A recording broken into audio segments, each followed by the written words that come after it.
What's up, everybody? Welcome to another episode of Nobody Asked Us with Des and Kara, presented by Brooks Running. The mics are hot. The sounds are warm. Are they warmish? I don't know. We're like back. butter. The microphone is back.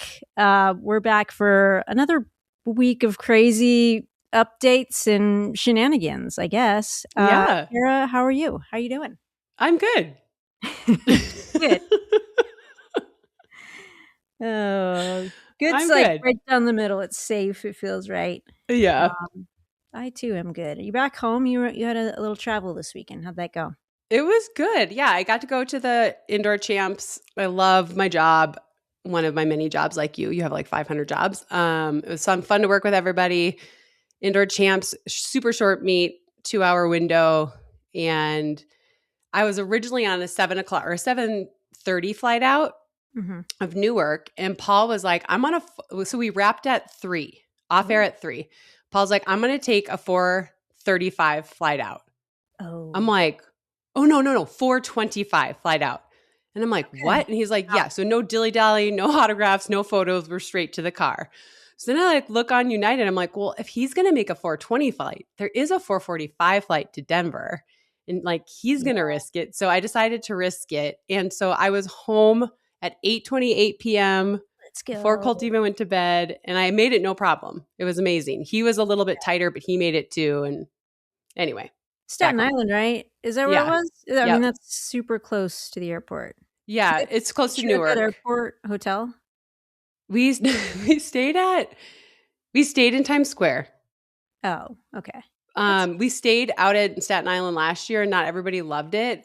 I don't care because I'm weird and I don't leave my room. Whatever. Yeah. I just like order in food and study and like work out in the gym. Every hotel has like a gym that has, I can make anything work.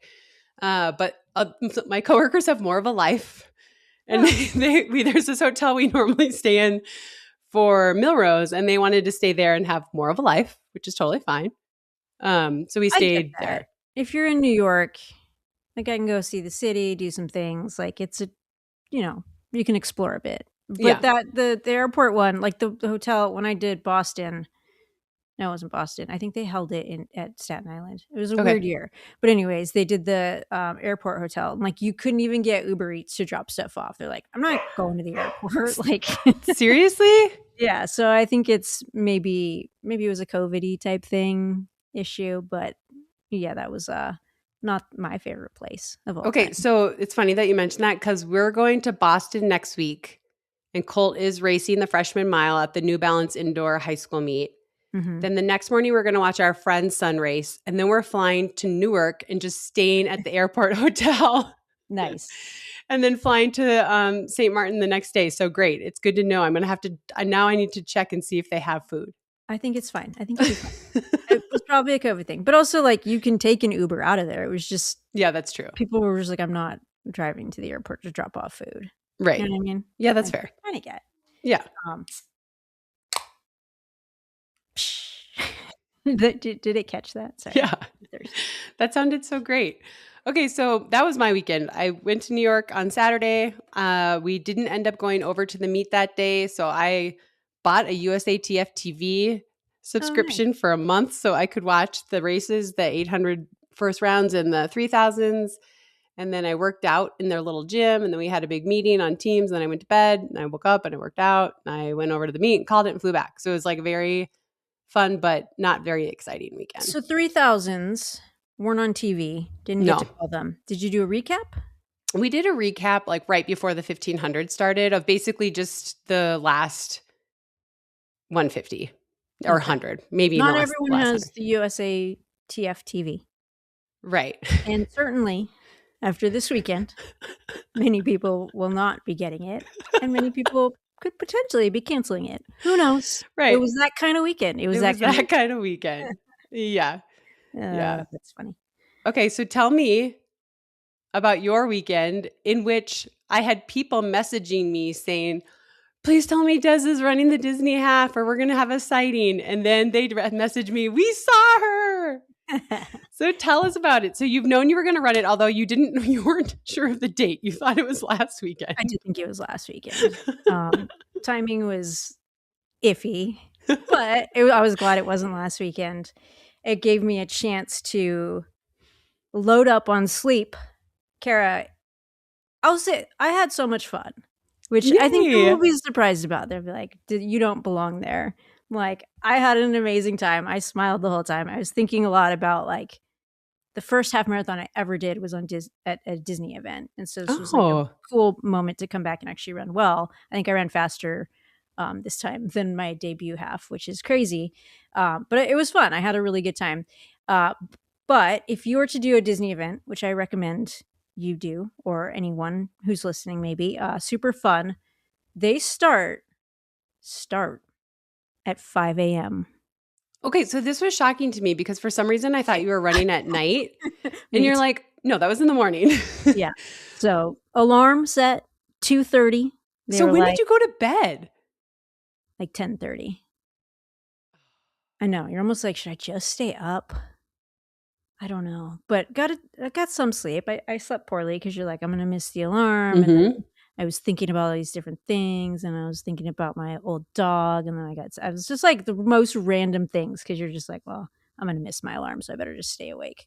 Right. Anyhow, we made it. Alarm went off at 2:30. We were out of the house at 3. Got there.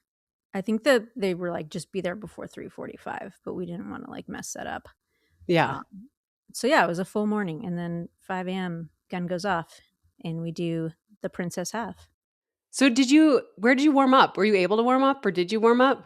We did a quick. I mean, it wasn't like I'm gonna go crush this race. Right. Right. Ryan was trying to do a workout, but I was also realistic. Like, you're gonna get in there and be like, well, now I'm kind of racing, so Right. we did 1 mile, just like a really easy jog.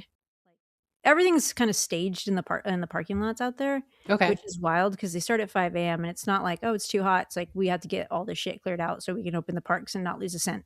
Right. Which is it's fascinating. Like, they get it done. But yeah, so the start line, everything's kind of like in this parking lot, and then you run the highways a little bit. Oh wow, there's our princess right there. Is that a prince? That's Finn. And he's in with me today, and I'm kind of regretting it. He was grooming himself earlier. It was very loud and weird, and now he's just traipsing around. Okay, wait, Kinda continue. running the So show. I like that. We keep get a little going. interview. Meow. Gotta head to the YouTube, and while you're there, hit subscribe. But yeah, no. So it was fun. Yeah, we started at the it's in the parking lot. You run on the highways for a bit. There's a couple like on ramps. That's the hills. It's mostly flat, and then you do some touring through the park. So a ton of turns, ton of little windy turns. And before the race, people were like, "Oh, you appreciate and like really take in Main Street. It's so cool. It's so fun." I'm like, the parks are empty. You know what I mean? Like, it can't be that fun. But it was awesome. Like, anybody who's spectating goes down to Main Street Oh, that's cool. in the park, and then like you have all the lights and the castle's lit up, and I don't know, it's kind of cool to feel like a kid again. I love that. So Running through a park. you go outside on the highway, but then you Mhm. actually come and run through the park. Yeah. Yeah, You that's like pretty run fun. around like the downtown, like the hotel area and stuff. Yeah. I don't actually know. It's so dark, and then there's Right. like stuff lit up. Yeah, little feedback afterwards. Ryan and I both were like, you can't really see your footing if you're trying to run hard. Yeah. But if you're leading the race, you get like a bike, and the guy was like shining the light on the footing, and then at the end he was shining it on me so that people across the road could see it, and like trying to Oh, hype him up. It yeah. was super cool. We were chatting like the whole time. Very nice guy. Well, that's And awesome. So there was a lead biker for the men and the women. yes, Yeah. he did an amazing job. There were a lot of turns, a lot of places that would have went, wrong. Wouldn't have been good. Yeah. I think that's so fun. There was so much. I just had a few random people that I've never met in real life that were like, Yeah. "Oh my gosh, is this what you've been hinting to? Is she going to show up tomorrow?" And I was like, "I don't know." And then they were so excited because a couple of them got video of you running in, Oh, nice. and then they sent it to me, and they were like, "We saw her." So it was awesome, and it looked like it was a lot of fun, and it looked like you were genuinely having fun. It was so much fun. And then you're done by like, we were getting bagels at like 7:30, and then we took a nap at like 8:00. We made a whole Okay, wait, when does the park open? I want to say 10. Okay. I don't know. There's like a hard cutoff time. It's like, we will scrape you off the road. put you in the vehicle with the cones and return You gotta you, be, yeah. like, because that spot could be used for Right. a car to park. Okay. Yeah, no. Honestly, operationally, it's amazing. I think it was 27,000 runners That's in the half, crazy. which is crazy. And then they do a 5K and a 10K the day before. Little drama with that apparently in the 5K, like who the winner was, chip time, gun time, some stuff. Oh. I don't know the whole details, so I'm not going to weigh in on it too much. But there's been a couple comments floating in, like, check out this story, which I will, but I don't know enough to talk about it in an educated way on this pod. But we can tell people what the difference between gun time and chip time is, right? Like, Yeah. this happened at the Nike Women's Marathon one year where they had the quote unquote elite women line up on the start line. And then it was just one kind of filtering start. Like everyone just lined up and filtered through. And then a woman who was not in that lead group, who started minutes behind, ended up running faster than all the other women that were in the front. And then it was like this big controversy, like, is she the winner? Is she not the winner? So your gun time is whenever the gun goes off for everybody. Right. Right. So if you're in And the back of the wave, there's going to be a little buffer, like 3 Yep. seconds, you know? Yeah. add And it on. then, but your chip time is when you actually cross the mat to start and finish. And I'm sure actually our listeners know that. But so there was a little gun time, chip time issue there too, which, I mean, it happens. Right. That's a thing that we're going to talk about some other drama later today, but that's a thing that is just always going to be there. You're going to have people that run faster than they expected and stuff like that. And so, I mean, races are going to do their best to line up the people in front who they think are going to be the contenders, but I don't know, maybe I'm being too nice, but I feel like gun time, chip time stuff's going to always be an issue. That's why you have the chip time. Right. I mean, if you truly want to win, get it to the race on time. It's a good that you care. Like that's a good good place to start, that you care. And then compete with the people who are trying to break the tape. Right. Now, if you just want to run fast and you don't care about breaking the tape or calling yourself the winner, show up whenever you want. Right. Or stay home and run a 5K and count your Strava time. I don't care. Right. You know what's funny you saying that, like, get there on time? Like, I was this official starter for the Boulderthon this year. Yeah. And people went, the wave went, the next wave went, and then the marathoners were starting. I actually can't remember. I think the half marathoners started first. And then like people were just showing up and they're like, oh, did it already start? I'm like, what? And they're like taking pictures on the starting line. And I'm like, glad that you're having fun, but you know what the start time is. Right. Like, you know. Yeah. This little king in the background. This is okay. No, he's fine. I'm dying. You should drape him over your neck. I'm just going to introduce, this is our only male pet. This is Finn. Look at those eyes. He's a gorgeous cat, super soft, has so much attitude. He's like Chris, play sassy. He's very lazy. He's a cuddler, but then he'll just do wild stuff. Like last night in the middle of the night, he was like running across Adam and I's heads, you know, and like scratching the headboard. And so, you know, he's one of those. He's a typical cat, but he is a beauty, right? Look at him. Yeah. He's so cute. I just want to, do cats do boop? Boop. Boop. I don't do that. He looks pissed, but he's actually probably his so eyes happy. don't look thrilled right now. He's like, what's going on? Okay, I'm going to put him down now. Okay. Sorry. Okay, so I want to know, I actually want to go back to your half. When's the last time you were in a half? Probably last New York half. Oh, okay. Yeah, it's about a year. Okay, so you start, are you hoping to win? Kind of. Yeah. I wasn't like, I was going to do a workout, at least some of it with Ryan. And at least the beginning of it. And I did that. So I went out, like we were running, we started like 6-minute pace and ran a couple miles, 5:50. And then I like warmed up and I was like, okay, bye. But I didn't think I was going to get the overall win. I think he ended up, the men's winner was like a minute ahead of me. I would have had to commit to that, like off the line, I think. Yeah. Yeah. I was hoping to break a tape because it's always fun. It's so fun. And it doesn't happen very often, right? Like when you're on the elite side, it's really rare that you get to break the tape. It's so fun. And confetti. Come on. Amanda, well, and the other thing is it is a Brooks race. So there's like a bunch of like our buddies out there and like people from Brooks in town to run it. So I was talking to Amanda before the race and then she texted me afterwards. She was like, confetti when you break the tape? That World Marathon Majors doesn't do that. Like this could be Yeah, no kidding. your new thing. And I was like, I know, I loved it. I got to pose with a character. I think it was Daisy. It was a duck. Oh, nice. Were there a lot of characters out? So they have them like every mile. There's like a little scene set up and there's music playing and like all the songs. Yeah, so there's a ton of characters out and a lot of people stop and take photos. So that was the big comment people were sending me like, did you stop and take photos too? I did not this time. Not this time. Maybe next time. Okay. But I like to scout it out and see like, how do I want to run this race? And so I took a little tour this time and then maybe next time it'll be different. Yeah. Well, I think it's fun to go do races off the radar of everyone's watching and everyone's expecting something.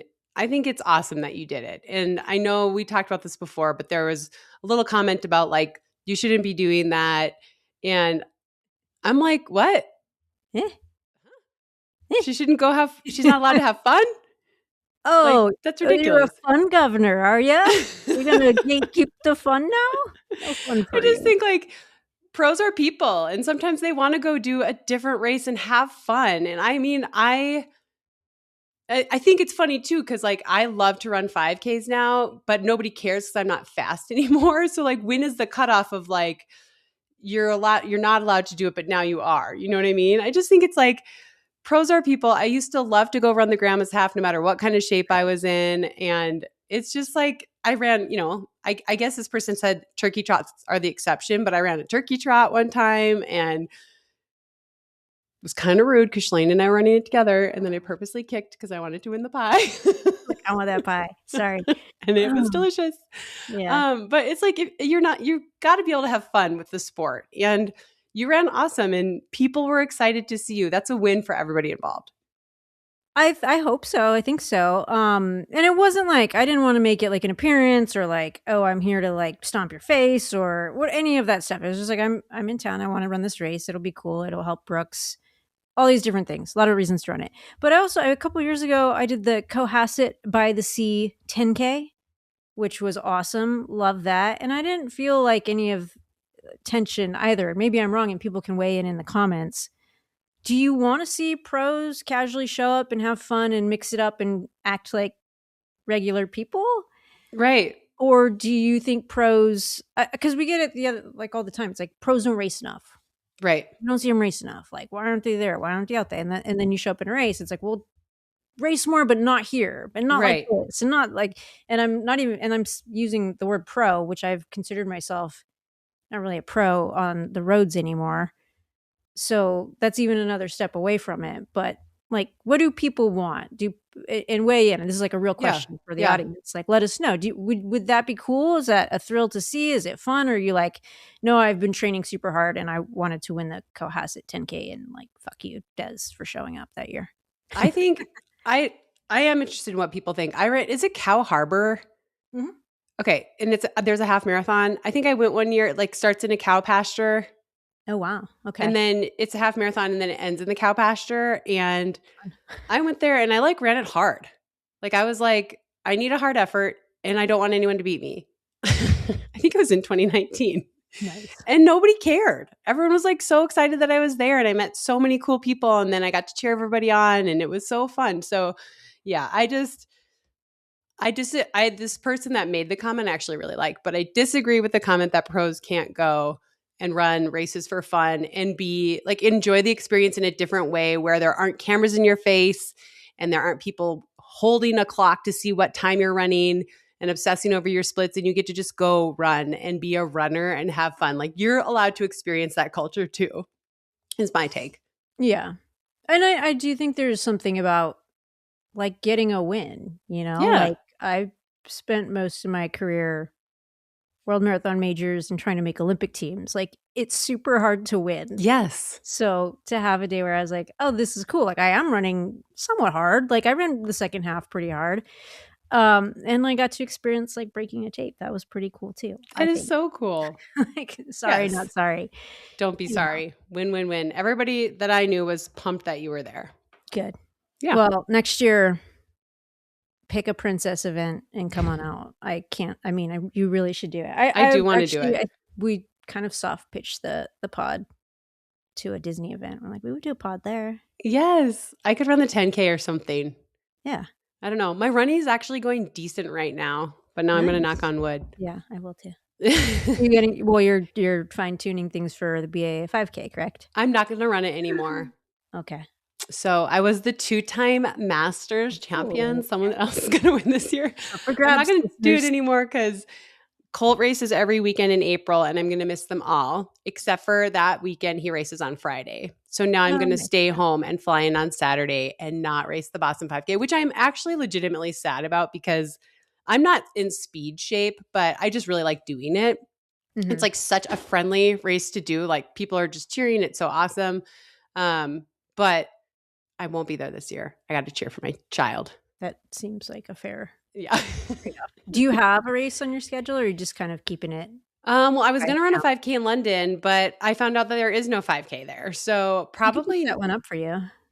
I mean, that would be fun. Yeah. I'm definitely going to run the 5K at Grandma's now. That was kind of like, I was like, I don't know if Boston or London goes well, I might just be done for the year. But now that neither of those are happening, I am definitely going to do the William A. Irving 5K again. And the course was new last year and it was harder than I thought it was going to be. Plus I just had a really bad dystonia day, but I'd like to go back and try to run like, this is so pathetic, but I'd love to try to go run like 20 or 30 seconds faster. So that'll probably be my one big race of the year. Well, I promise everyone who beats you will dunk on you. Yeah. And say, guess who I beat? This is amazing. Best Last year it was so funny because a 12-year-old won. Nice. And then I think like a 13 or 14-year-old was second. And then an actual woman was third. And then I was fourth. An actual woman. And I was like, oh my gosh, like they're so cute. Like I was running, I was like behind them. I don't remember how much they beat me by like over 30 seconds though. And I could see them and at first I thought, well, they're gonna slow down. And then I was like, they're not, they're so cute. And they just like trotted away from me. Yeah, it was adorable. And then I was in a battle for a while for fourth with an 11-year-old.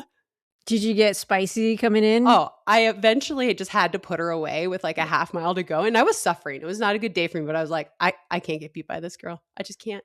And it was like, afterwards, it was funny because, I started running for the high school when I was 12. And I was like, this is probably what everyone felt like. I mean, this is worse because I'm a grown adult, but it is kind of annoying to get beat by the little girl. I get the other perspective now. They deserve to beat me. They were better. But I understand both perspectives now. It is a little annoying. Yeah. You're like this. I'm frustrated by you. Yeah. 100%. You're amazing. Still not happy about the situation though. It's too funny. All right. Well, we'll keep an eye out and Grandma's results on the 5K. We'll get some training updates. We're going to hear about some workouts along the way. But all that to say, Disney next year. Yeah. I really think that would be fun. And I think I have this dream of running farther next year, whether it's a 10K or a half. Okay. I am doing something different that seems to be working. I'm hesitant to share. I'm totally going to share, but I'm hesitant to share until multiple months have gone by. But right now, by the way, when I say it's going well, I mean, my dystonia isn't gone, but I'm able to run outside with a lot more comfort level. Yeah. And so before I would try to run like 30, 35 miles a week. And now I've been trying to run 40 and with a day off. And so I don't know, this sounds so pathetic telling someone like you, but it's like, I feel like I'm actually starting to build some base fitness. And then I'm like, ooh, maybe then I can start introducing workouts and, blah, blah, blah. It never goes out of you, Des.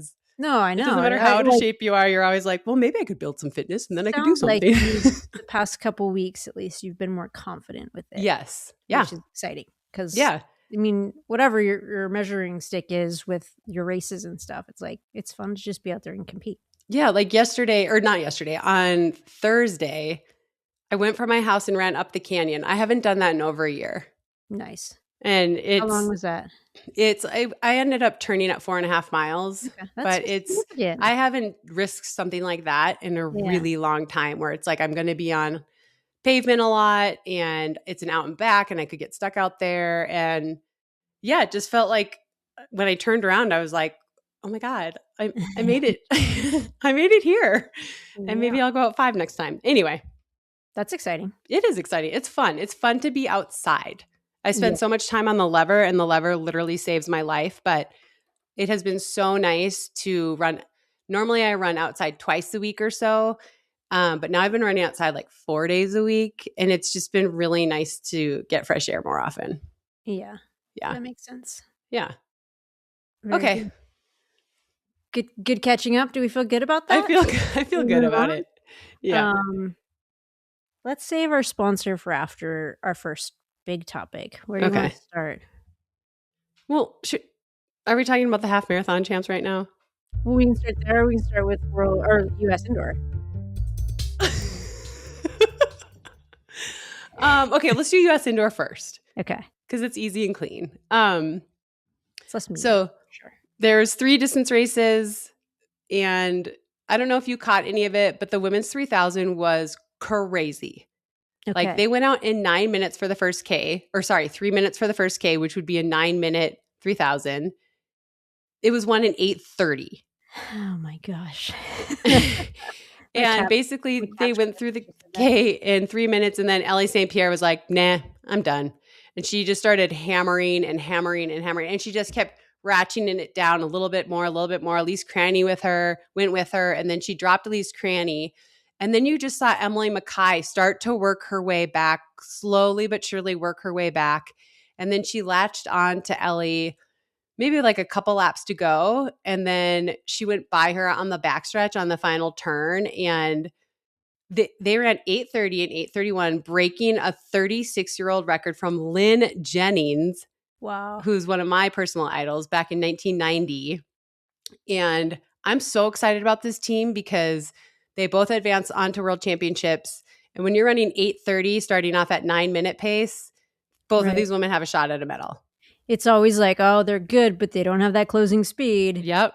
I think they've got it. I mean, Emily Mackay closed in under 30 for her last 200.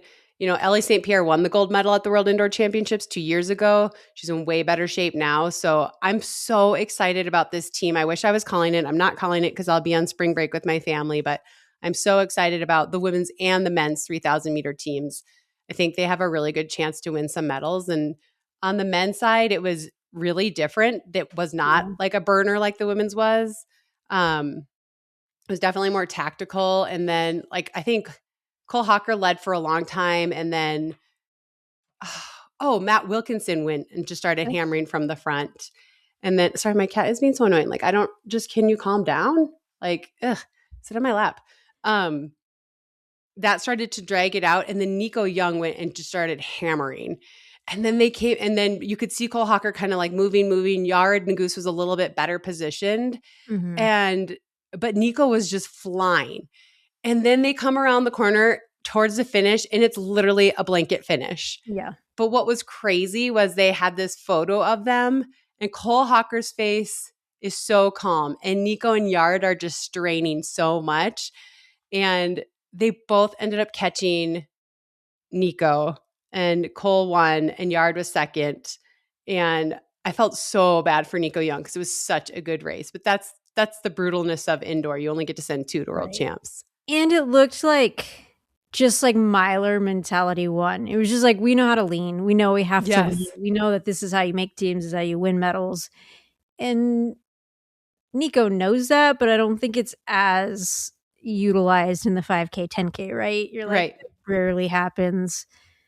Or maybe I'm misreading it. Maybe that it's more common now. But it just seemed like the 2 1,500 meter guys timed that perfect. Yeah, they were Yard came on the inside, Hocker went on the outside. But again, what an awesome team. No matter which 2 it had been, but it will end up being Hocker and Ngus. An amazing team. I think Yard won the silver in the 3,000 in 2024 at the Indoor World Championships, and Cole won the silver in the 1,500 in 2024. So 2 amazing athletes. I think the U.S. 3,000 meter teams literally couldn't be better. It's cool that it seems like the top 2 are taking it. You know what I mean? Yes. It usually Yeah. rolls down a bit. Well, it's Yep. indoors. Well, I don't want to travel, like all the things. Everyone seems pretty amped on indoor Yeah. recently, which is great. It is great. All right. Yeah. And then you come back day 2. Day 2, we had the 800s first, and Addie Wiley won the women's 800. Valerie Tobias of Brooks Beast Club was second, so she makes her second world indoor team. It was an interesting 800-meter race because Sage Hurta-Klecker just didn't look like herself in the preliminary rounds, didn't get through. And it felt like, and Addie Wiley has made a world indoor team before, but has had some problems, like unlucky stuff, like getting tripped, stuff like that. Like hasn't had a ton of luck in US championship finals. So it was kind of a fresh class. Yeah. Like Valerie shocked everyone last year by breaking 2 for the first time and making the team. But she's not like this super known name in the 800 in the US yet, you know? Right. So it felt like this was a cool opportunity for the next gen, like once Sage moves on and whatever, to kind of like make their mark. And Addie Wiley was so excited, and Valerie hung in tough to hang on to that second position. And she was just ahead of Hunter. I can't think of her name. Out of BYU. So it was a great race, and it was like a little peek to the future. Like these could be the women pushing for 2028. Yep. That's exciting. I feel like that event just moves quick. It does. Someone shows up, they're there for a blip, but yeah, it's nice to see some real young guns who might be sticking around for a while. Yeah. The men's 8 was all about Cooper Lechtenhaus and when is he going to take the lead. And I just can't get over how this high school kid who's only 17, a year ago, he was running in Milrose and breaking high school records, you know, shocked himself, setting a 3-second PR to make the world championship team. And everyone was like, oh, this is such a fun story. He's just a little kid. And then not even a year later, everyone in that race was completely focused on him, basing their race strategy and the race plan on him. Yeah. And I'm like, this is crazy how quickly things change, you know? And I was pretty confident he was going to win, but it's a totally new situation to be in. Like, you're the favorite because Josh Hoey, who has the world record, has been injured basically since he ran that world record. And then I'm not sure why Donovan Brazier and Bryce Hoppel didn't run. They're always really nice to Cooper, but maybe they just don't feel quite fit and they don't want to risk getting beat by the high schooler, which I don't blame them. And so it was just an interesting race to watch because you could tell that there was a lot of talent in that field. Like Isaiah Harris has made 2 world teams. He was in that field. He ended up 3rd. But everyone was like, even when they were ahead of him, they were looking to see where he was. Right. Gauging off him. He's definitely like the leader in the pack, even though he's not. Right. He's only 17, right? Like he's never been in a position. I mean, last year it was like, oh, fun. He's in the back of the pack at Milrose and he broke the high school record. Isn't that cute? How cool. And then well, I mean, what do you think about world medal chances? Like the way he ran the rounds looked like pretty savvy. I mean, obviously winning the final, I think a lot of, like you said, people are kind of deferring to him and like gauging off of him at Worlds. It sounds like he's going to take the spot. He's going to be mixing it up where no one really cares or no one's going to defer. How does that change things? Does he have the speed? What do you think? I mean, he is a crazy talent. Yeah. But one thing he doesn't have is experience, and that he can't help that, right? I mean, his one race last year, I mean, he ran USA's, he ran amazing, moved through the rounds, made the team, but he got knocked out in the first round at Worlds. And not because he wasn't good enough to move on, but I think like it's experience of getting there and realizing you have to run every race like a final and you have like those kinds of things. So I think if he makes the final, all bets are off. Who knows what'll happen? I really hope he makes the final. He's definitely talented enough to make the final. It's just he needs a few more, like when he's going to be crazy is when he has a couple years of racing Diamond Leagues under his belt and learning. Like you just have to go through it to learn it. And right now he's a good tactician considering he's 17. You never see him go out too hard. But it did seem not, I don't want to say it was sloppy, but, you know, he's kind of like looking over his shoulder because he had more in his back pocket, but he didn't know if he should use it. And that's just stuff he'll get with experience. So I think he has the talent to run with probably pretty much anyone. It's just the one thing holding him back is just experience. Yeah. Yeah. Yeah. So it's awesome to see him going to Worlds and excited Yeah. about that because that's just gonna one more round of good reps. Yeah. He just Nice. seems like such a great kid. And then Sean Dolan, I think, was second, who like first world championship team for him, which was awesome. And then I do have to say, I was really hoping Isaiah Harris was going to make it. He moved late with like 50 to go and he ended up third, but he's had a lot of like injury stuff and Yeah. he's healthy now. I But think I he's the just, guy with the standard though. I don't know if the guy who finished second right. has, So but he might get to so, go. yeah, Yeah. which would be awesome. But yeah, I never want to cheer against anyone. So I wasn't cheering against Sean, but I was just like, come on, Isaiah, get there, get there, get there.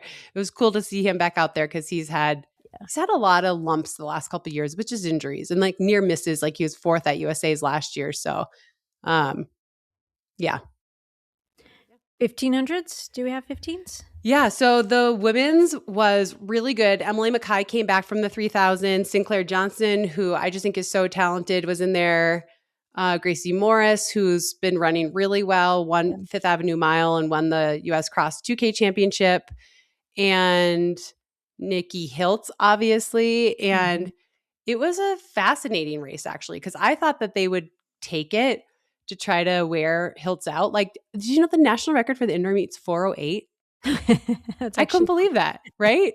And they're right. like, "Do you think it's going to fall today?" I'm like, "Yeah." And then of No, course they I like went wouldn't. out and jogged. Right. I'm like, "Oh, there's a reason why that's the record because it's so tactical, especially when there's only 2 spots." But it was a good race. It wound up this woman I didn't really know, Butler. She went and just started hammering and actually gapped the field for a minute. Like I think she caught everyone off guard. There was like a few strides where she actually opened up a little gap. I mean, Nikki responded right away, but she opened up a little gap over Nikki, and then everyone else kind of closed down on that. But Nikki Hiltz is just like they've just figured out how to win. Yeah. That's No such a panic. skill. Yeah, it's such a skill. No panic. I know I can do it. And very similar to the men's 3000, it was a blanket finish with Butler, Morris, and Hiltz. And I mean, Morris was like so excited. And so was Butler, which was actually really cool to see That's someone like break yeah. through. But they were straining coming in. And, Hiltz was just like not. And so it was a good race. And Hiltz now goes 4 in a row indoor with her 3 in a row outdoor for 7 straight US titles in a row. That's incredible. We're starting to talk about like Jenny Simpson territory, Yeah, dominant. Pretty impressive. Yeah. And then on the men's side, was that a surprise for you? Not to totally flip the switch, but No. I was surprised, but then when I thought about it, I was like, why am I surprised? Like so Yard, Nagoose, and Cole Hocker came back, and I kind of thought that they would win. Yeah. Right.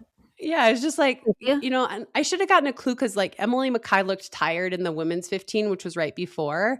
But I just was like, they just seem like they're a tier above. Yeah, like they got this. And Cole Hocker led for a little while. He led for a little while, and then other people started making moves. And then Luke Hauser made this huge move, and it was almost like Yard and Hocker didn't take it totally seriously. But then he just kept it on the gas all the way to the finish. I mean, he ended up getting caught by Nathan Green, but he got second and he's going to Worlds. Yeah. So it was interesting. They looked a little tired. And then I also think sometimes on an indoor track, it can be deceiving. Like you go to kick on the backstretch and you're like, I have time, but you actually don't.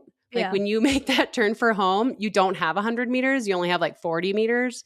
So I think some tactical errors maybe, and then also like they're human and maybe they were tired from the day before. I mean, I do feel like Hocker and Nagoose were trying to get through the 3000 as easy as possible because they knew they were coming back, but it still takes it out of you.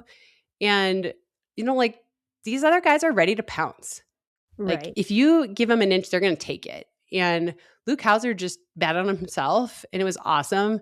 And so he makes the team for the second year in a row. And then Nathan Green, we didn't even mention him, like because he was back. But then he just started hauling on the final lap, and he ended up outkicking Luke Hauser. And he's just like such a nice kid. I've never met him, but I remember for our notes last year, it talked about how he was a 2-time NCAA champion at Washington. Then he had to really just like find his love of the sport again. I think that's really relatable to a lot of us. Like sometimes you kind of fall out of love with it. So I was super happy to see him win. It was pretty cool. I just felt bad because we didn't even talk about him, you Yeah. know? Right. I mean, it's indoors tough. It's such a short race. You're doing like who are the key people to focus on. You have, medalists Right. and medalists. So Yeah, I know, right? You good have to be Olympic slot in, champions and but stuff, but I still right. felt bad because, yeah, I think one time Paul was like, "Oh, that's Nathan Green. He ran for the University of Washington." Then all of a sudden, we're like, "He's winning," and I'm like, "Dang it, we should have given him his flowers more." But Yeah. yeah, that's just racing. It happens. But So that's also a good way to remind everyone that you're there and like, hey, don't forget about me next time. yeah, totally. Oh, we will never make that mistake. Yeah, Lesson learned. Thank you. yeah. So yeah, it was a good weekend. It was a good meet, and I'm excited about all our teams, but I'm very excited about the 3,000 teams, both men and women. I think they have a chance to do something pretty cool, and I do think who kn I mean, Luke Hauser won a bronze last year, so you never know. Yeah, But I think Nikki has a good chance too. They've just been running really strong and really smart, and they won Milrose. So I don't know. Could be cool to see Nikki become like a world champion. absolutely. Yeah. When do the start lists drop? Do we know when teams are being filled out when we should start looking for this stuff? I think we won't know for at least so the championships are in like 3 weeks basically. I don't think we'll know for a little bit while longer because it's my understanding that people can chase times. Okay. So I don't think we'll know until at least for another week or so. Yeah. Okay. Well, that's exciting. World teams on the line, big things happening. Before we get into our next world selection event, the meat and potatoes, if you will, of the show, let's talk about some other meat and potatoes that might grace your plate. We have a new sponsor this week, We do. ButcherBox, which is super exciting. Check out the show notes, but you can go to butcherbox.com/nobody. A little change for your codes and your websites, just nobody. But some really cool offers there. I've gotten some of their products. We use a lot of meal delivery services because our grocery store options are limited up in Charlevoix. And then we're traveling around a lot. It's just nice to have some consistency. And the meat is just like chef's kiss. Really good cuts, really great flavor, super healthy. You can read all the details of the products you're getting on the website. But yeah, some cool offers they are giving to our audience. Let's see, we can get our choice between organic ground beef, chicken, shrimp in every box for a year, plus $20 off when you go to butcherbox.com/nobody. That's right, your choice of organic ground beef, chicken, or shrimp in every box for an entire year, plus $20 off your first box and free shipping always. That's butcherbox.com/nobody. And use our site because that lets them know you'd heard about them from us, which helps us sponsor the pod. And yeah, again, we don't put our name on anything that we don't use and love. I know. I'm sorry for all the vegetarians and vegans that listen to us, but I literally grew up on meat and potatoes. And I also have just always needed a lot of protein. I just have. And especially after I've like entered my 40s and I'm well into my 40s now. So we eat a lot of meat in this house because I grew up in a meat eating household. So I don't want to scare my vegans and vegetarians away. But for those of you who are big time protein people like I am, this is amazing and such high quality. So I'm super pumped about this little partnership we have going on here. And if you are vegetarian, I believe you can drop in and they have things like potatoes and I don't think there's vegetables like greens and stuff like that because it's probably all frozen, but there are some options I'm sure that might work with sides for your meals as well. So check it out and show them some love. Yeah. How's that? That's great. We feel good about that? I'm super excited about this partnership. I'm not going to lie. Yeah. I love me. I mean, I literally came back from my run today and ate fruit and chicken breasts. So is that a girl lunch? I am a carnivore. I love shredded rotisserie chicken so much. It's like one of my favorite things. So I'm like super excited about this relationship because I'm going to get so much meat. I can't wait. The cuts are incredible. It's just amazing to dig through and see like all the different things they have. So check it out. And we can share notes. Maybe we can do a recipe for our next. We should. We could kind of come up with something. Kara's plate, Dez's plate. I don't know. We'll get creative because I'm sure you guys don't love when we read these, but we have to introduce you correctly. Yes. And then maybe we'll tee you up and then we can all share a meal on the third one. There you go. I like it. All right. So back to the meat and potatoes of the show. Ugh. Let's talk about the USATF half marathon national championship. Kara, you've got feelings, you've got opinions. We've gone back and forth a little bit, but I think I want to hear where you're at first, and then we can discuss. Yeah. Okay. Well, my basically what I just feel, my bottom line is that if an event is USATF certified, then it should be perfect. Like athletes should not have to be worrying about anything, and let alone if it's a selection for a world team. And so I know that people make mistakes. I know that things happen, but this is such a bad situation. So for those of you who don't know, essentially yesterday, we record on Mondays. So yesterday was the US Half Marathon Championship in Atlanta. And by the way, Atlanta's done a great job with running. They have their track club. They hosted an amazing Olympic trials back in 2020. They've done a lot of good for the sport, but yesterday was not so great. So there's a World Road Running Championship this year. Top 3 across the line automatically advance to that World Championship. And I think is sometime after mile 11, Jess McLean is out in the lead. Behind her is Emma Grace Hurley and Edna Kurgat, and they're running their way onto the team. And I don't know if you saw the footage, I'm sure you did, but all of a sudden it's like, we're not on the course anymore. And they're following the lead vehicle. So they're following the truck that's like doing the shot of everything. And they realize they're off course. Carrie, I think I always want to call her Verdon because that was her name when she babysat Colt. But Yeah. I think her last name is Elwood now. Elwood? I think so. I'm so sorry, Carrie. You're going to be Carrie Verdon forever for me. She also was in 4th, and she also went the wrong way, but didn't go quite as far. Anyway, they had to turn around. You know, it was over a minute that they ran extra, and they ended up coming in. I'm not even sure what place they ended up coming in, but way back in the pack. And you have the first 3 women across the line who are breaking the tape and being told they're going to Worlds. And they're also confused because they knew this group of women had broken away from them. And you can't go back and redo it. Everybody's schedules are so tight and things are worked in and people prepared for this specifically to make this World Championship team. So it's not like you can go, oops, let's just run it again in a month, or and so now we have you had to be in the top 5 to be eligible for this meet to go on to Worlds. None of the women that were in the lead in that top 3 were in the top 5. You have 3 women who did cross the line, did nothing wrong, who feel weird about the way the race unfolded. And it's the women who went the wrong way, miss out on prize money, an opportunity to represent their country, and the feeling, we were talking about breaking that tape. National championship. Yeah. Someone missed out on a national championship. And so I feel a lot of anger about this because I just feel like this is what the athletes are supposed to be protected. Things are supposed to be set in place that nothing like this ever happens. And again, it's like maybe we can right the wrong and we can get into that, what some solutions may be, but the moment is gone. And yeah, I just felt so angry and disappointed. Tell me your thoughts when you first heard about it. I mean, it's super frustrating. I think that immediately like this is going to be a bigger story. And I think that part is really one of the most frustrating things is this will get traction and it's another story where running looks ridiculous or track and field fails or doping and like you can't even get your course right, whatever it is. Like it's going to be a bigger story because had it just been results, it would have been like, oh, that's your little world. And this stuff always catches on. So that's frustrating because it makes it look like amateur hour and it's not.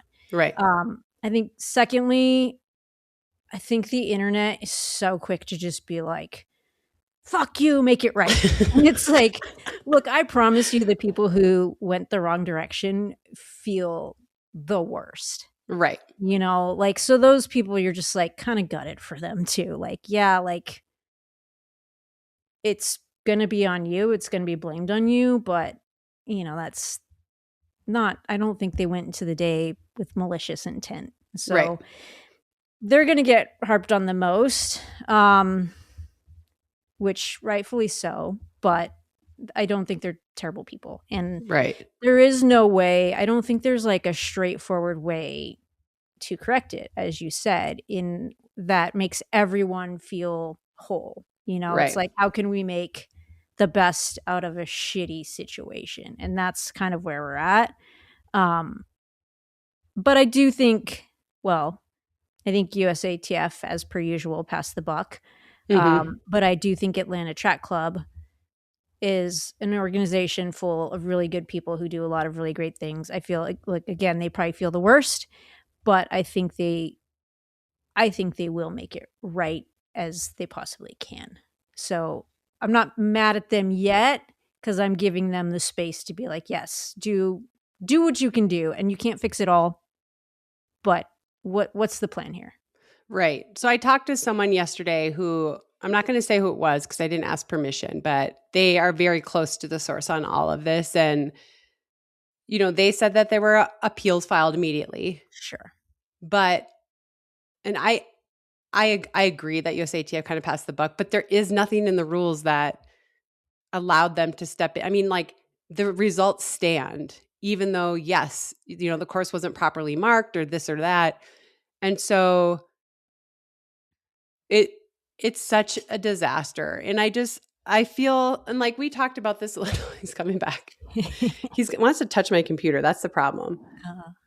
Um, we talked about this a little bit. I personally don't think that the athletes should have to know the course. I know you feel a little bit differently. Someone explained it to me yesterday, like, with USADA, what you put in your body, it's up to you. And maybe it is contaminated. And unfortunately, that's a risk you take. It's sort of like this, like you should know the course. But I just feel like that's totally unrealistic to ask every athlete to know the course, to know where they're going. I mean, there's a lap counter. I used to run the 10,000. I'd be like, what?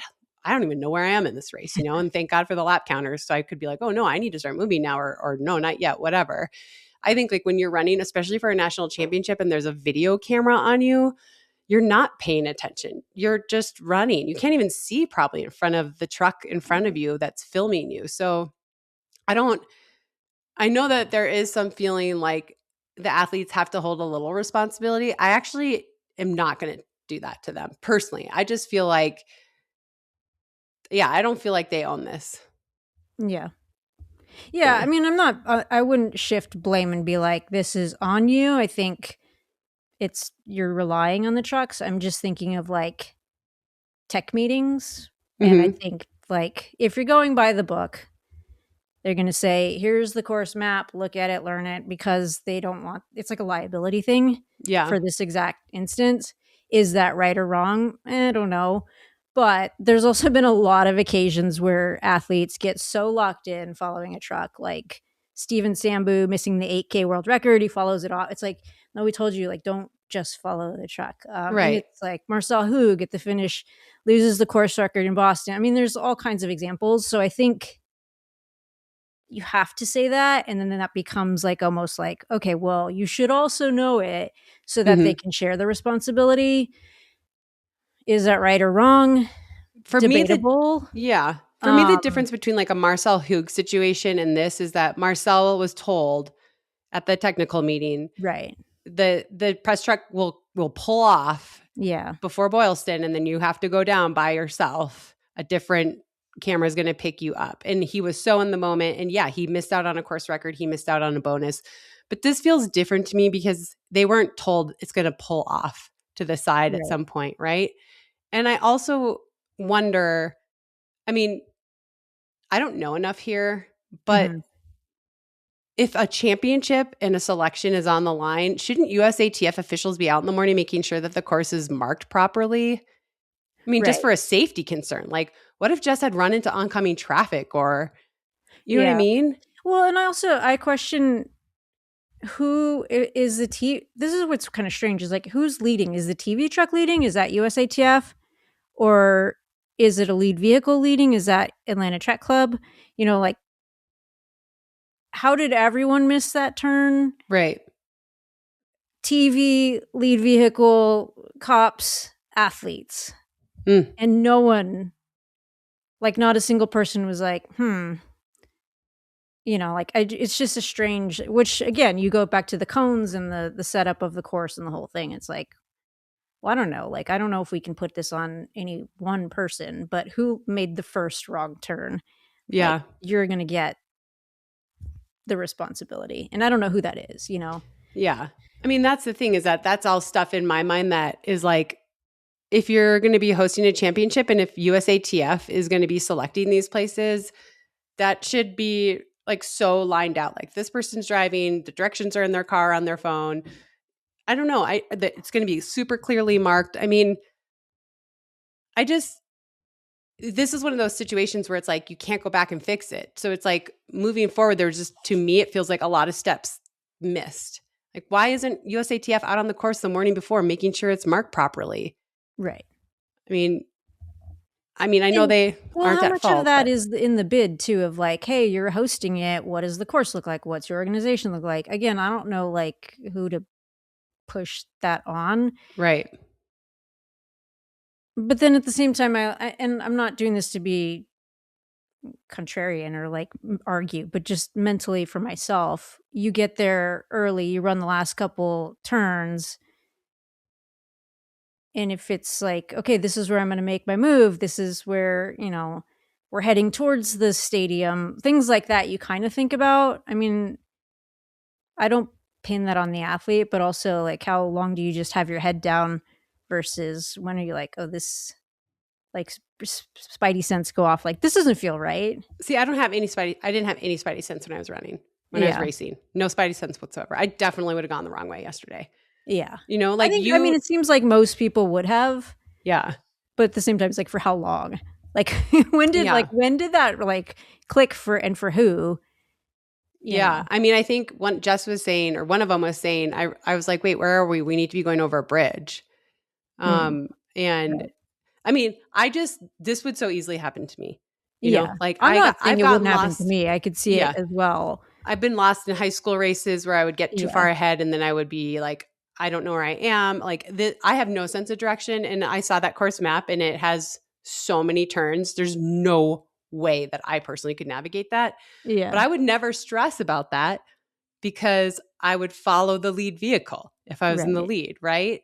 I just am so, I don't want to like rage or anything, but I just am so disappointed because this is such a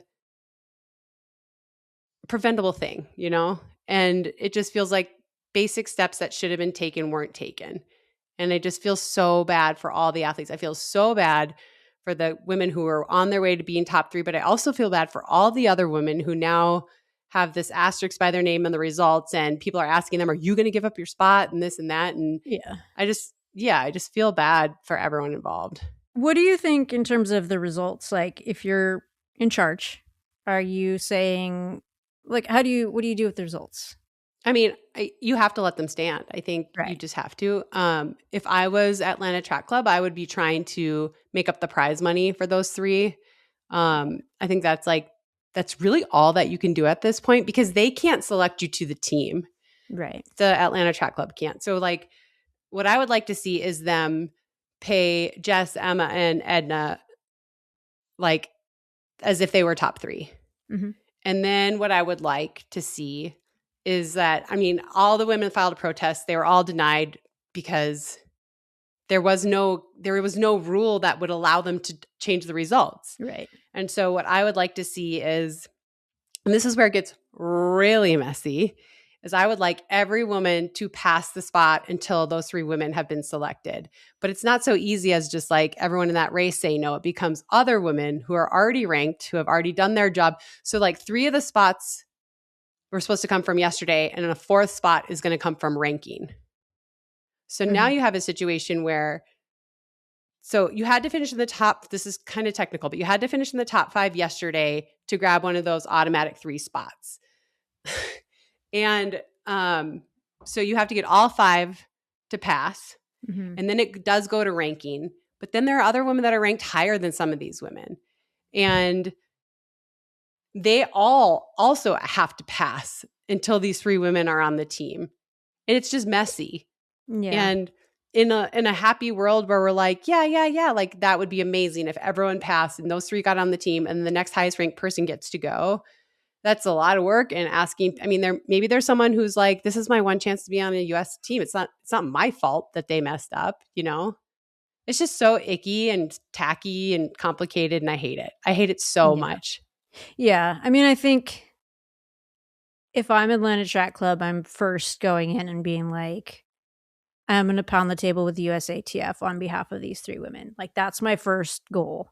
And I would imagine there are clauses in that like selection process and how it's been set up to make adjustments. And I would hope someone at Atlanta Track Club is looking through that with a legal eye and being like, let's find it and help these women. That's our first job.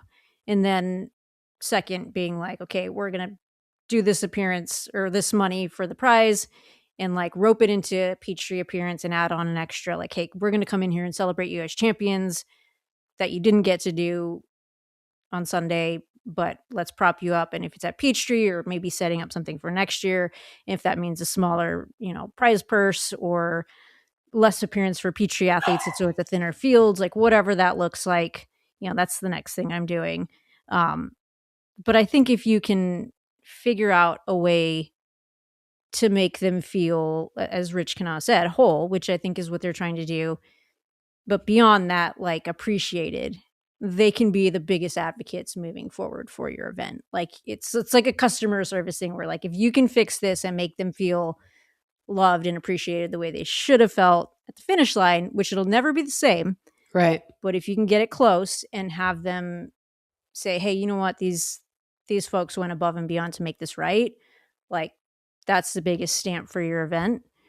But also you have to go back and fix some of these problems because there's this event, there was the short course last year, there was a Peachtree turn thing. So again, we can say like, and from my position, it's like, well, the athletes should know the course, but then also who went off the road and then USA. Yeah, it was like, there's also another larger problem where this has been a thing that's been reoccurring at the event. So you have to sort that. Yeah. I think too, like it's easy to dunk on USATF, but I also want them to own part of this too. Like athletes are entrusting them to have everything run smoothly and to have every opportunity to run their best and to make these teams. And I just don't think that they get out of jail free card here. I just feel like, yeah, you selected them, but then like what do you own? I mean, I just feel like they should be out making sure everything is up to snuff before they go race a national championship in a spot on an international team. I just think about how much the leaders at USATF are getting paid. And I'm like, these athletes are getting paid nothing like you're getting paid, but they're the ones out there grinding. And this is a huge opportunity for someone like Jess to break the tape. These women to Emma Grace Hurley made the team last year. And then there was no world championship. The world championship got canceled. Here she is a whole year later, refocused, not going to be upset about the past. I'm getting myself on this team. And then goes the wrong way. I mean, I just cannot even imagine being in her shoes right now. And I just feel like we as athletes have to join USATF and do all this stuff and hand our trust over to them. And then I want them to be ensuring that everything's going to be fair and by the book. Right. So I don't know. I just feel like, come on. Do you think we have too many US championships? Like, do you think we expect too much of the local organizing committee and it's like, oh, well, they'll do it. And we can have a 6K and a 4K and a 10K and a half marathon and a 10 miler and a marathon and, an 8K. Like, should they just say, you know what, let's do 4 really well? Or do you think more opportunities are good, but they might potentially be skimped on, or they might not have enough cones, they might have enough officials on the course, or like, what do you think in terms of that? Are we doing too much, or is it a separate issue? I don't know. I hadn't thought about that. I mean, there are so many championships. I guess I like that there are so many championships. Like something like this is really special because it's a selection championship. I guess what I want is, okay, you selected Atlanta, that's great, but that doesn't mean you don't check and make sure. Yeah, you're like, okay, well, we selected you, good job. Like now you have to pay for everything and put it on and do it perfectly. And like they should, but you should also be fucking checking. Like, what are you doing? You know, it's like, I don't know. I feel like, I don't know. It's just so frustrating. I just can't believe this happened. I just cannot believe this happened. And I know we all want to point a finger at someone, and maybe there isn't an easy answer like that. But that's what's so devastating about it, is that we can't redo it. We can't make it perfectly right. And the athletes just have to live with it. And I hate that. I'm like, I saw the CEO of USA Track and Field yesterday shaking hands and signing autographs. And I'm like, this morning was a complete fucking disaster. Where's your take on it? What are you going to do to make it right?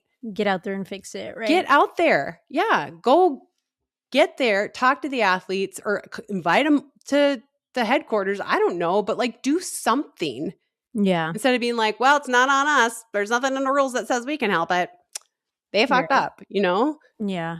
Yeah. Yeah. It's interesting. I mean, I think at the end of it, it's like human error. You know what I mean? And it's just a mistake. It sucks. It's terrible. And then I think about it hitting the news, and it's like, oh, Bush League. But then I think about other sports, and it's like, how many times is like a shitty playoff call ruin a team's season? Right. Like, how many times is a bad call at home plate ruin a team's season? It's actually more common than we think, and doesn't make it Bush League. It's just like, how do you make this as less likely to happen? And human error is always going to exist. Like, we can go through a lot of examples where people have gone off the course. And in fact, again, that's why they have the silly rule for liability reasons. And also, like, enter the course where you went off, because people go off course. But we should be working to solve that, right? And yeah, it's frustrating. Yeah. I don't know. I think in a dream world, they would be allotted the prize money. As you mentioned, I think that's a great idea. They come back at a different thing. They're honored in their rightful positions, and everyone gives up their spot so they can go. And I just want to say that the women who ended up being in the top 3, they were so gracious. And they were like, what a shoddy position for them to be in too. Yeah. And everyone's like, give up your spot. Da, da, da. And they're like, I am probably like, I think they're going to, but it's like, that sucks for them too. They didn't do anything wrong, And now it's like, oh, you don't deserve to go. Like, people need to just calm down. And I realize, to calm down. That's how we felt. You need to calm down. You're being way too loud. I know. But like, give it a few days. Like, I was talking to this person, and they said that the protest had been denied, and that this person believed that now lawsuits would come. And I think this is one of those situations that's worthy of that. I mean, I would be pissed if that was me. I'm hoping that there can be a solution where they still get to go to the World Championships and they get their prize money, and it doesn't have to get uglier than it is. And unfortunately, I think it's just going to take some time to figure that out. Who knows? This pod comes out in 2 days, and maybe it'll be sorted by then, but I kind of doubt it. Right. Yeah. I mean, I guess that's the thing, is like, I think it's a lot to sift through, and I think it's easy to knee jerk, be like, fix it, and it's like, hold on, like, we have to pump the brakes, and it's not point at who, and this is their fault. And I think there can be adjustments made and some solves, obviously, the moment that's gone. But yeah, I think there's always nuance, and it's like, it's just going to take a little while for the dust to settle. But I would love to like revisit it at that point, instead of just being like, let's burn it down. Right. Yeah. Yeah. I mean, and I don't know, maybe we'll wait a week or two and it won't be resolved, and we'll be like, great, let's burn it down. Yeah. But in the meantime, I also think the athletes who, finished in those top spots, like, it's not their fault. Like, it's not their fault. Crazy. Like, no, stolen victory. No, like, absolutely not. No. So like, that stuff gets me fired up, where I'm like, yeah, it's somebody's fault, but I don't think it was malicious. No. And that's what sucks, is about like the woman that actually ended up winning was like Bourne, right? Her last name is Bourne. Yeah. She was like, I'm like, why is the tape there? She thought she was in fourth. Right. And then everyone's just asking her immediately, are you going to give up your spot? And it's like, she didn't do anything wrong. I do think Chris dropped in the notes here that there Yeah. should be a rule change. I absolutely agree. And this is a lesson for every race moving forward. If they're not following the press track, then you better let them know. Like Boston is very clear. It's going to be there. It's going to be there. And then you're going to turn onto Boylston Street and it's not going to be there anymore. They tell you that at the technical meeting. In New York, they pull off also in another area before the finish. And they tell you that at the technical meeting. And this needs to be spelled out because I know me, and I would have definitely gone the wrong way yesterday. And I would have been so upset about it. And if you're going to be peeling off or they have to know the course, then they better fucking know that they have to know the course. Right. Yeah. I mean, I guess from a rule perspective, what would you change? I mean, I would love to just see a rule that states there has to be a lead vehicle or a lead bike with the leaders the entire time that's going the right way. Yeah. Like I just believe there should be someone, even for safety reasons, there should be someone alongside the athletes, whether it's on a bike or a car in front. And if they go the wrong way, what's the rule? Well, then we're just fucked because that's what happened. But right now, I guess I'm just saying right now, like some people are saying, well, they still needed to know the course technically. And I just feel like I don't like athlete ownership in this situation. I just don't. I just think like maybe that should be a new rule of, okay, Chris is writing again, but maybe that should be a new rule where there's definitely a lead biker with you. I mean, that's pretty standard. Chris wrote, or what happens if an official leads runners off the course? Then what's the next step? I think the race ends there and positions are locked. I mean, that's a good suggestion. But you're having the race of your life. You're 26th. You're on PR pace. You're going to hit that bonus. I think there's a lot more people behind you that would throw the lawsuit at you. I think this is, I guess my point is it's complex. Like, in one way or another, someone's like, wait, why did my race get ruined? Right. And again, I think this goes into the before the race stuff. Like they're practicing the drive. There's an official that's out there that's going along the course, making sure it is obviously marked. We don't have a budget problem with cones. We can get more cones, like making sure that this thing is slick and nobody can go the wrong way. I feel like this is stuff that should be added to the rules for before the race. Like there's going to be officials out there checking this before a gun goes off that morning, 30 minutes, 60 minutes. I don't care how many minutes ahead of time. Yeah. I mean, it could be as simple as like, if you host a championship, there needs to be X amount of barriers at every single turn, right? So you want 30 turns. This is how many barriers you have to have. Yeah. Like not even cones. If they get moved, that's a problem. Like it has to be designed in this format or else you're not hosting. Right. But again, that's like, I feel like that's USATF passing the buck, being like, hey, it's going to cost an extra $60,000 to host this race. Sorry about your prize money. So, yep. But, I mean, then just the race entry goes up. I don't know. My point is like, I get that it's complex. And I think that, shit happens. It sucks when it does. It sucks that it happened to really great people. I'm fascinated to see how they correct this, like fix the problem for the athletes now, but also, what do you do for the future? And I would love to see drop some comments in, give us some ideas. Anything else you would wrestle with here? Like, what else are you doing to make this better? Make sure this doesn't happen again. Are we getting Waymos and punching in the course map ahead of time? Yeah, I mean, people were talking about that. Like, is there an AI option? Is there like, how do you take human error out of the equation when it comes to racing? Yeah, I just think it all comes down to the prep, and if it happens, I don't know. I still actually can't believe it happened. I'm not gonna lie, because the men were fine. Right. There's no kerfuffle there, and I know that this stuff does happen, but on this scale, it doesn't usually happen. Right. This level of importance with so much on the line. Yeah. Okay, well, that was happy. I mean, I think it's just messy. Right? It's super messy. Yeah. And I guess I just go back to Atlanta Track Club, having done a lot for the sport. And again, it's like, I don't think they were trying to fuck anybody over. Of course they weren't. Nobody feels worse. No, But I agree. it's also like, why does this happen again? Right.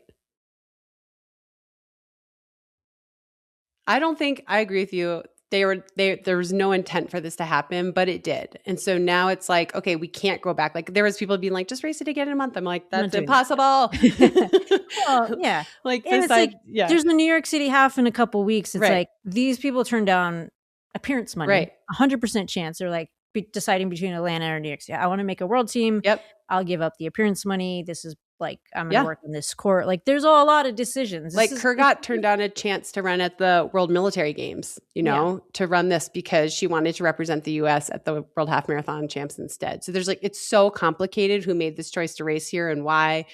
And you can't just go run it again. And this makes me feel like when we talk about stuff with doping, like you can never go back.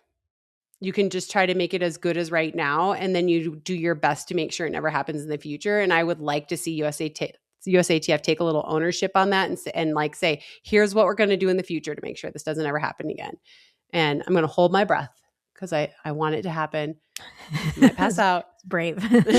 But they're our governing body. We have the trust of our careers. We signed 1 million documents so we can run for them. They have ownership to our images, to everything. Then we should be, when we're running a half marathon, it should be the hell marked and we should know where we're going. And that's, you can pass the buck. Yeah, someone made a mistake and it is what it is. But you need to take some ownership on what happens in the future so that this never happens again. I'm just thinking about this spot in the course where it was a very clear straight for some reason. And I wondered about this with the tech meeting. Did it get too congested and someone turned, or is it do you think that anything like this, if you close it in so much, does it start to impact race coverage of the women's race if you're in a combined start? I don't know. Just my mind's churning of all the different things where you're okay, so then you have to separate it, men's, women's, or maybe women's first, men's first. Does TV coverage get a little bit trickier? I don't know. Anyhow, I don't even know. Did they mass start together? I'm actually not sure. I bet you the men went first because I don't know. I didn't actually start. Okay. I was running around Disney. You were winning a half. Yeah. You were in your own race. I was very thankful for my bike man who knew all the turns because, as you said, I wouldn't have known that course. Oh, yeah. The first half marathon I ran Great North Run. I had no idea where I was. And then I ended up finding myself in the lead and there's a guy biking with me and I'm asking him, how much further? And he was 2 kilometers. I was in miles, I'm dying, but it's I would never have been able to figure that out. And maybe if that's going to become something that the athlete has to take responsibility for, then they need to know. They need to know you are responsible for finding your way around this course. I feel like that's pretty well expressed. See, I don't. I feel like every tech meeting, I just remember watching the TCS New York City Roadrunners map where they go turn by turn. And Sam has these jokes that he uses every year. And it's and then you're going to make a right on Flatbush. And then you're going to run by the garden where the Knicks lose the championship. And then you're going to run by the library where they have the longest row of books. There's actually 2.1 mile of books in this library. And they go through it.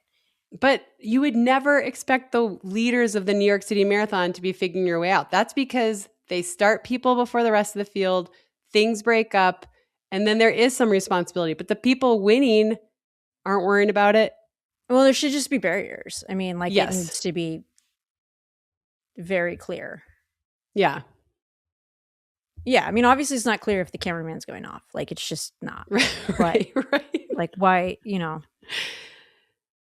I mean, honestly, that makes me worry about their safety. Well, that's a whole nother issue. Yeah. People driving into courses. Right. Yeah. So, all right. Well, just gotta lock it down. Yeah. Lock it down. Do the right thing by these women. Yeah. And they have handled it so well. I mean, immediately, I saw footage of them immediately after, and they're we went the wrong way. Like what just like I have dreams about that still where I go the wrong way. And so it's like literally a nightmare you're living. I mean, I cannot even imagine when Jess realized she thinks she's on her way to winning her first national title. The press car is in front of her. And like that's a literal nightmare where all of a sudden you're like, wait a minute. I am not on the course. Where the hell am I? I'm running in peanut butter. I can't tie my shoe. Yeah. Yeah, no, I've had that. Like I can't even fathom being like, okay, well, I just need to flip around and get back in this race. Like terrible. Yeah. So basically I've just complained and I haven't offered any real tangible solutions, but I mean, I think that that's completely fair because I think it's a really hard thing to solve. Like it sounds so simple. Like put some fucking cones up, have a person there. It's like, yeah, but there's probably more to it, right? mm-hmm. And I don't doubt Atlanta Track Club is going through all of those scenarios and being like, shit, how do we solve this? Like, how did we drop the ball on this? It seems so simple. It's not. Right. Like, it's actually like, this is what we do. We organize races year round and we fucked it up. Right. Like, how? And then how do we get better? Yeah.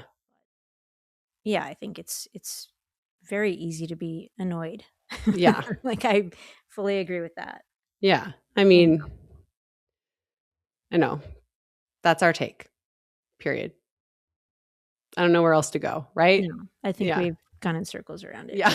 Yeah. Like, we're frustrated. Everyone's frustrated. Yep. Let's try and be better. Let's try and be better. Okay. Let's do a top 5 because we need some happy stuff. We should absolutely do a top 5. Yeah. Okay. Do you want to start it out or you want me to? I can start it. I was going to say, but maybe this will be a joint one of ours. Casey Klinger ran in the Tokyo Marathon. He was the top American finisher. He lowered his PR to 2:08 something. 45-ish, yeah. So big step in the right direction for him. He debuted in Chicago. It didn't go great, but he ran great. And I think it fell apart a little bit the last 2K. But I think he was going to run 2:07 and it kind of fell apart. But still a huge step in the right direction. It's a nice step forward, yeah. Yeah, it's exciting to see. We talked about it last week. American men are stepping it up, and it's really cool to see. Yeah, I think it's a great run by Casey. I think he'll have more jumps in the future as well. So it's exciting to see him sort of chip away at it. All right, good one. That was on my list. Sorry. Okay, I'm going to go with my brother and sister-in-law, Brad and Kiara, who are friends of the pod. And they listen. And the other day I called out Brad during our Hot Ones challenge at Christmas time. I said he came in cocky and then he got humbled. And they were dying laughing. They were like, oh my gosh, I can't believe he did that. But they're in town. They're visiting us here in Florida. And Brad fixed my mic. Yay, he came Brad! in with an open mind and a positive attitude. And he twisted and shook and got new cables and fixed the box. And then he did this really funny test intro on GarageBand of the Nobody Asked Us intro. Like, oh, I'm going to save that. We're going to plug that in one day. Nice. But I deleted it out of respect. So, friends of the pod, Brad and Kiara. Well, thank you, Brad. Everyone's going to be so happy about the sound. Yeah, that's awesome. Maybe. I'm going to actually mention a different pod for one, which is on the Alley on the Run pod. She had Paul Swangard on really recently. Yeah. And I love Paul. I love working with Paul. And it was cool to see him highlighted because I think sometimes when you're in that role, he doesn't get a lot of love, but it was a great pod. It was super interesting. I learned a bunch about him that I didn't know. And so if you have time after you're listening to this pod, of course, you should listen to the Alley on the Run pod with Paul Swangard. And it's his birthday today. So happy birthday, Paul. Happy birthday, Paul. Awesome. That's a good one. All right. I'm going to go with my buddy who I coach, my one athlete. He trains in Dubai and he messaged me on Sunday and he was like, I don't think I can get my long run in. We're getting a lot of messages to stay inside because there are missiles. Yeah. And I was like, yeah, don't do your long run. And I see his Strava all the time and I know where he's at. And I was like, holy fuck, this guy might be dead. I don't know. because he's very close to some of these things that you're seeing on the internet. But he Jeez. texted me today and he sent me his long run. He was like, I was so sick of being inside, got this done, like, fuck yeah. And I was like, dude, you get the most dedicated award. Wow. So cheers to him, but also stay safe out there, friends. Yeah. Wow. That's scary. Yeah. Little perspective. Yeah. Wrong turns and Right. tough bombs. timing. And yeah. So also I'll say that that's definitely been on my mind in terms of a perspective of where I'm at with things. So yeah, that's good. I mean, not good, but I get it. Yeah. Okay. I will just close it out by just shouting out those US 3K teams again, 3,000 meter teams for indoor world champs. I'm really excited that we have the best in the country representing them. I really think that Emily Mackay and Ellie St. Pierre have really good chances of medaling. I think that Yard Nagoose and Cole Hawker do too. And it's just exciting. I wish I was on the call now because I think both the men and the women have a really good chance of winning and even bringing home 2 medals in each event. So good teams. It was fun to watch them race. And I just wish you guys the best of luck. That's awesome. I was going to give me one sec because I'm going to see can we plug in a 6th today? Yeah, of course. Okay. I mean, I could do 7 because it was such a crazy weekend, but give me one second. I want to pull up the men's results of the half. Oh, yeah. Because I feel like it got lost in the shuffle. And we talk about the news that goes out and Wesley Kiptoo won the men's race in 61.15 over Hillary Bohr 61.30 and Ahmed Muhammad 61.51 with Charles Hicks coming in 62.10. So pretty great racing up front. And yeah, I mean, hat tip to the women who should have been top 3, hat tip to the women who were top 3, but also cheers for the men. Yeah, no kidding. Good racing, and it kind of got buried. Obviously, it did get buried. As it did in this pod as well. The top 6. Okay, good. Thanks good for call. listening. I'm so glad you called them out. Good job. Oh, man. And that's a wrap.